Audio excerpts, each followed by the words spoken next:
Welcome to my YouTube channel. I'm Gayle, and today we're going to be working on squats.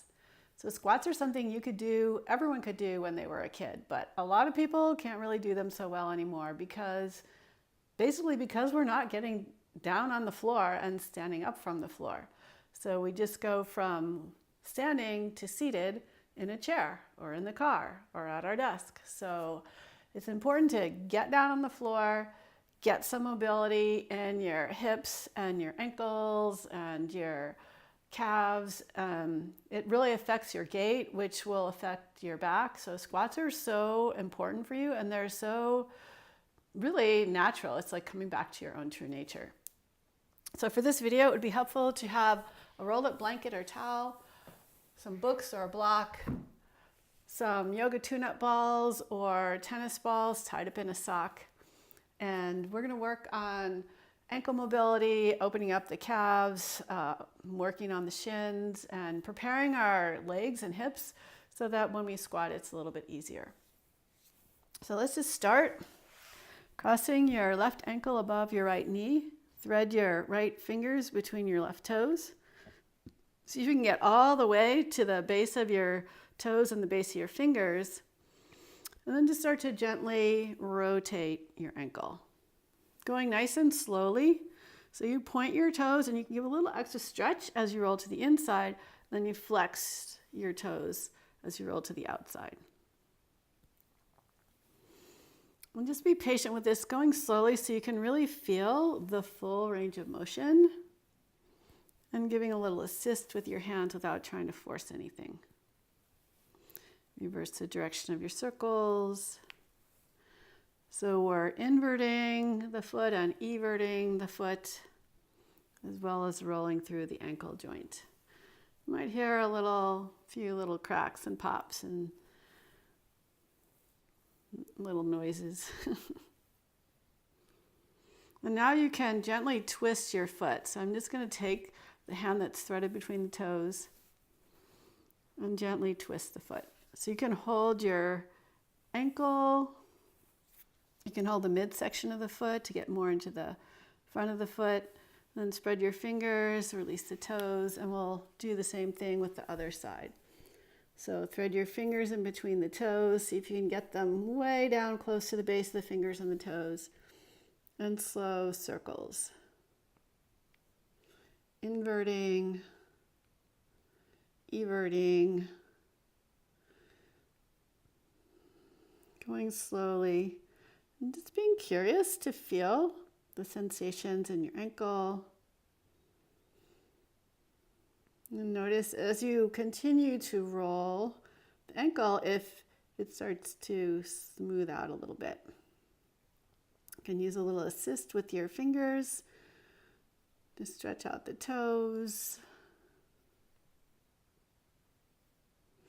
And spread the toes slowly. Remove your fingers, and then we'll take these tune-up balls or tennis balls. We're going to roll out the calves on the shins. So we're going to start at the base of the ankle and just roll up your calf back and forth. You can do the outer calf. You can do the inner calf. I like to do it in two sections. So getting all the way up into the back of the knee.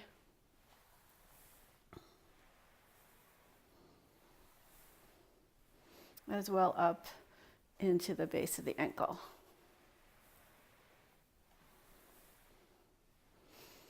And then we'll switch sides. So same thing, other side.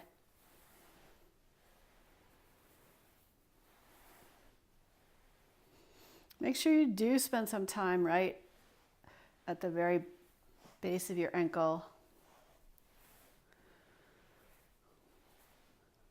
So where there's not a lot of muscle, and then get into the belly of the calf, all the way up to the back of your knee, inside and outside of your leg.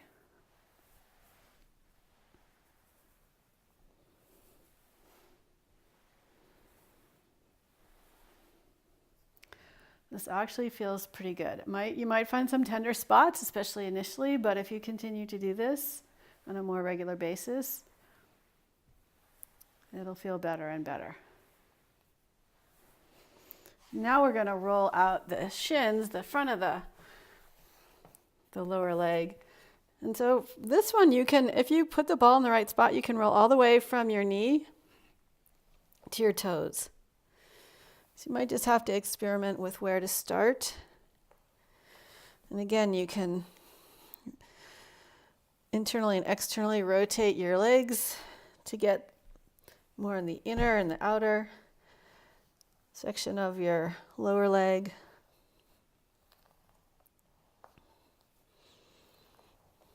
Remember to get the top of your feet. And we'll switch sides.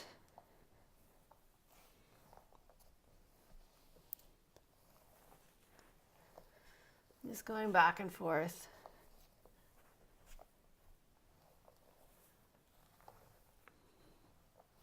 Making sure you get to the inner leg and the outer leg all the way to the tip of your toes.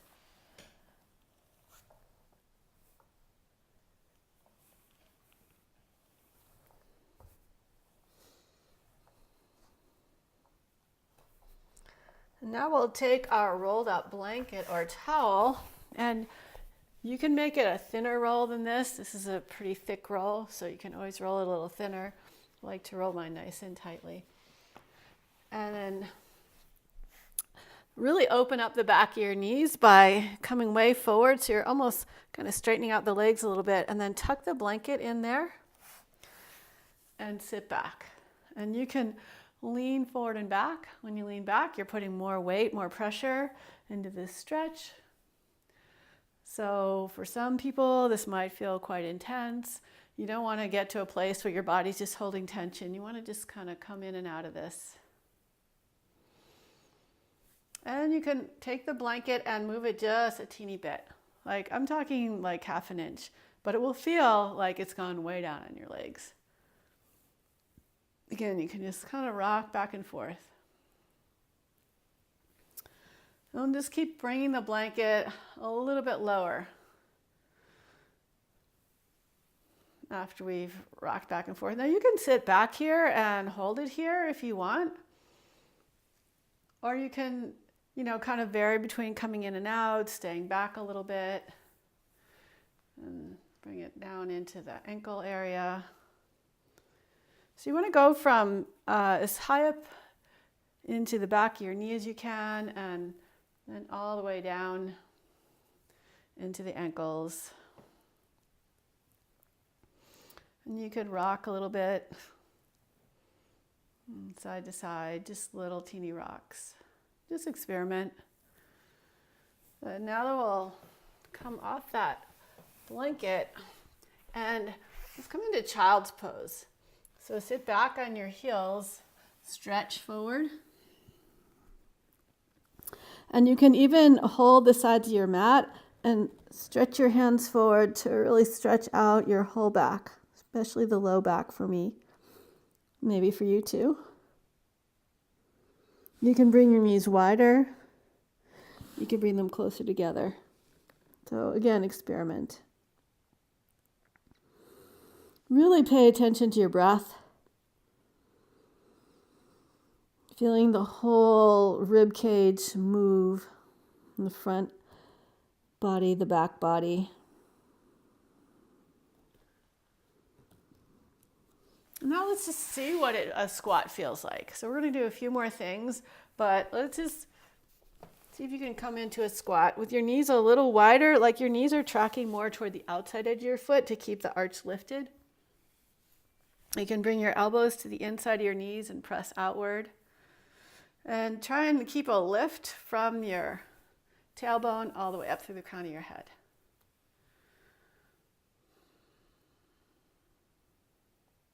And just notice how that felt. So now we're going to come onto our backs. And hug your right knee into your chest, stretch your left leg out. Really flex your left foot, flex your right foot, and press out through the big toe mounds.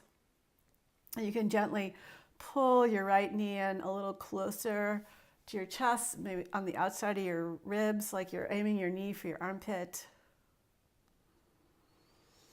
And you can again pulse in and out of this stretch.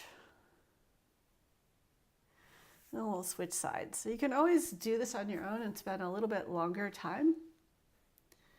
It'll feel different if you keep your feet active than if you just let your feet relax. So try both.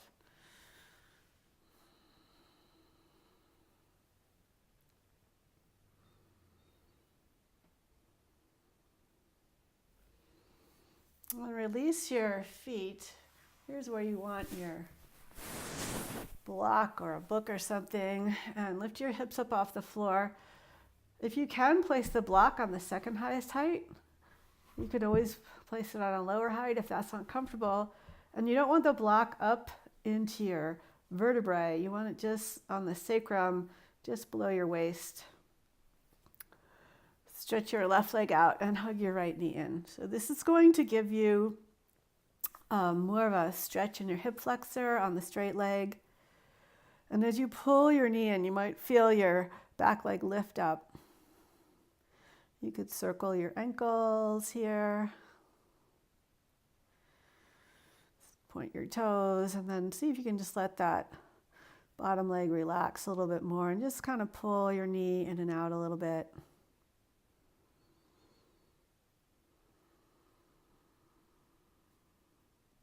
You can flex your feet here if you want. You could flex and point. And then we'll switch sides. And notice the difference between your two sides, because more than likely there's going to be a different feeling. Like this side feels a lot tighter on me when I'm doing this now, the right leg. The more I pull this left knee in, the right leg might start to lift a little bit, and I can circle. You can circle your ankles. You could even do both.